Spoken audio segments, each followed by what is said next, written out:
ทะเลเคยมีปะการังแต่ต้องพังพ่ายไปเพราะใจคนในทะเลมีกุ้งหอยปลาปูปะการังเป็นที่อยู่ที่กินทะเลสุขคนสุขทุกแดนดินทะเลสิ้นคนเศร้าจนเหงาตาย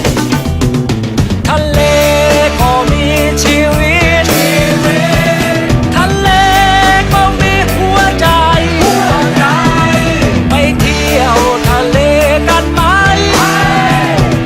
ไปดำดูปะการัง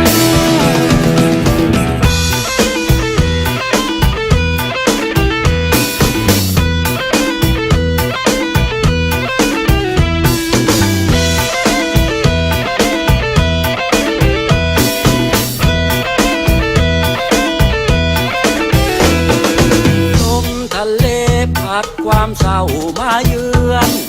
คอยย้ำเตือนว่าทะเลจะวิกฤตใต้ทะเลต้องล้มตายหลายชีวิตเพราะคนผิดโทมทำลายหน้าชายฝั่งทำทะเลให้คงเป็นทะเลเติมทะเลด้วยแนวรั้วปะการัง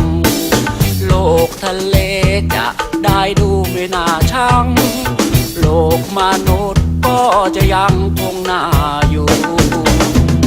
ทะเลก็มีชีวิต